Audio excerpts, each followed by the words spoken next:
So everyone is saying the bull run will be in the fall and the winter. But we've heard squealings that the bull run might be next year. Well, we're here to talk about when the bull run is likely to be if it's not in 2025. When in 2026 is it likely to be?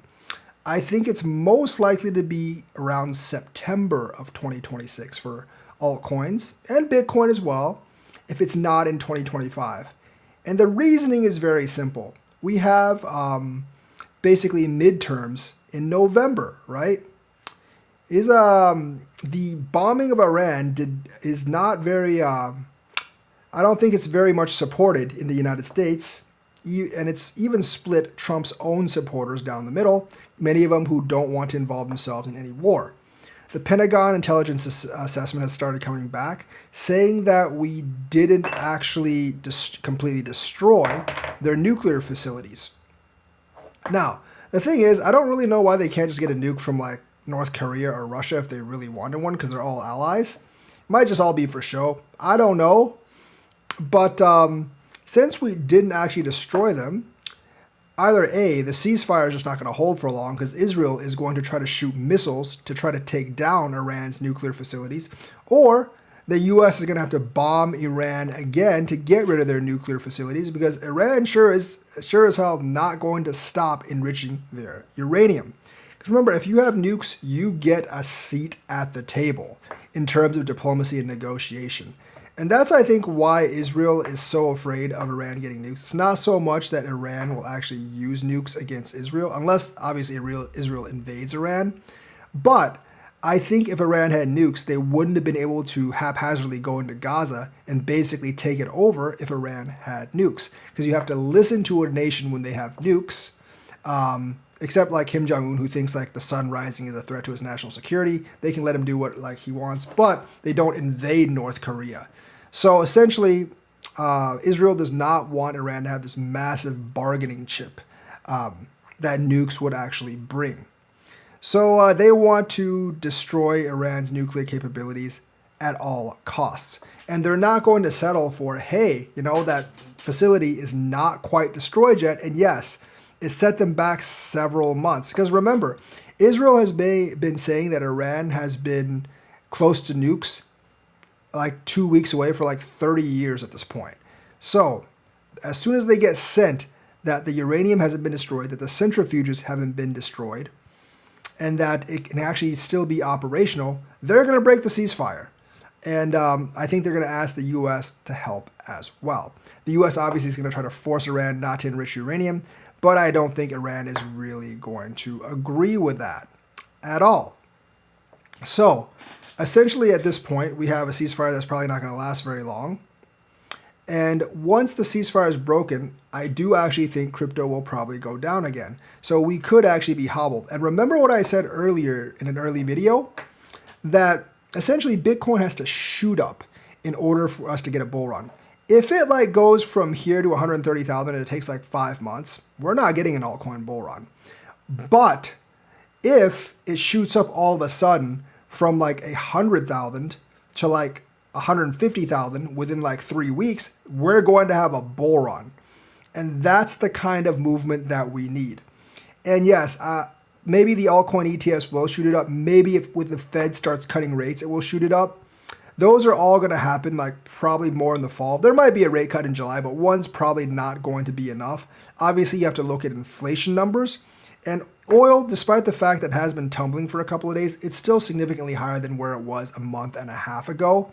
And I do think that's going to force inflation up, which means Powell is less likely to cut rates. However, 2 Fed commissioners have kind of broken away from Powell and said that like they would actually like rate cuts. And remember, it's a majority vote on the panel. So if enough people actually want rate cuts, Powell can't actually stop them. But being the Fed chairman, he does have the biggest voice in the room. So that's kind of like where we are right now with the just Jerome Powell rate cut situation and kind of like what's happening. And I do think like, a lot of the policies are actually pretty unpopular, including like the bombing of Iran and everything. And realistically, what's happening right now is that he might want to buy some votes for the midterms. Now, usually the off party wins the midterms. And last time Trump was president in 2018, the Republicans had a disastrous showing at their midterms. They lost something like 50 something seats in the House. So they probably don't want to repeat that again. And they want to keep majorities in both the House and the Senate. I don't know if that's actually possible for them at this point. But one of the ways he could do it is to get a stimulus. And like I said, he wants to give the stimulus and have it be fresh in people's minds when the midterms actually roll around. So if he issues it in January of next year, by the time the midterms roll around, people might have already forgotten it. But if he issues like, a $3,000 check a month before midterms, people are going to remember that, especially if he signs those checks or he gets his auto pin to sign those checks or whatever. It doesn't really matter. And they'll be more likely to vote for him. And remember, a stimulus is going to get some people to invest in crypto. And because the last stimulus during COVID definitely helped. And this time there isn't COVID, so people actually have jobs. They're actually working. They might need to catch up on some bills. And in fact, many people would actually need to catch up on bills. But some of that money is going to go into crypto.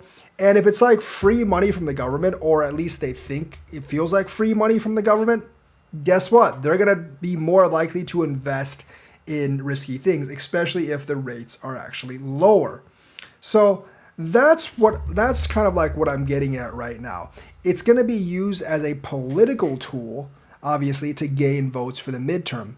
And since his party actually has both houses of Congress, and there's only going to be a couple of reps and senators that might actually be against this, because the rest of the reps and senators, especially on the Republican side, and they do control both houses of Congress, will see that this would probably benefit them going into the midterms. As the party in power, people will give them credit for giving them basically money from the government, and their approval rating and votes will actually go up. So I think there's a decent possibility that we might be getting some checks next September. Not this September, next September, because this September wouldn't really make any sense. There's no election in November of this year, but next September would definitely make a lot of sense. Do I think this is a good economic policy? No, I think it's going to cause a lot of inflation down the line, probably like next year, well, in 2027. But the thing is, remember, Trump's like on his second term. He's not going to run again, most likely. And despite some people think he's going to have a third term, I don't think that's going to fly, honestly. So he's essentially like kind of a lame duck president. If he wants to push like any of his policies through, he needs to maintain control of both houses of Congress. And he can do it one of two ways. He can completely deny the election, which is not going to fly. Or he can actually try to buy enough votes where he actually maintains control of both houses of Congress. So I think he's definitely going to take the latter. And I think these stimulus checks are going to be essentially one way he does that. And I think it can be a very, very powerful and big way that he actually does that. So I'm hoping that in September of next year, he gives stimulus checks. Some people invest that in crypto, especially in altcoins, and altcoins have their run. If altcoins don't have their run this year, that is by far the most likely time that altcoins are going to run next year. And that obviously is dependent on him giving all of us stimulus checks. And because of the political things, because of the way like politics works in the United States, it's very, very possible. Now, the last time, in December and January, like the Trump stimulus and the Biden stimulus, that wasn't because of a political ploy. I mean, it sort of is, but not really. That's because, everyone essentially got laid off because of COVID and they needed some help getting back on their feet. I think they gave too much money in the end, and a lot, especially on PPP loans, they gave way too much. And a lot of people that weren't supposed to give those loans actually got those loans. So that actually ended up biting us in the ass. But this time, there's actually a pretty good political maneuver by giving several $1,000 stimulus check. And I think the only one that on the GOP side that would actually oppose it would be someone like Rand Paul. Maybe Lisa Murkowski, because she doesn't really like Trump. Maybe Susan Collins or something. But Rand Paul, I think, would oppose it because he's kind of a purist. But other people on the GOP would probably go with it because it would help them politically. Disastrous for the future, of course. But, Trump is like lives in the here and now, and he doesn't really consider that because he only has 2 more years of presidency left at that point, and he might be able to like pass the problem on to the next guy. So that's why I think that September of 2026 is another likely time for us to get an altcoin bull run. So that's the news for today. Let me know what you think. Like and subscribe, hit that bell notifications button. Thank you and have a nice day.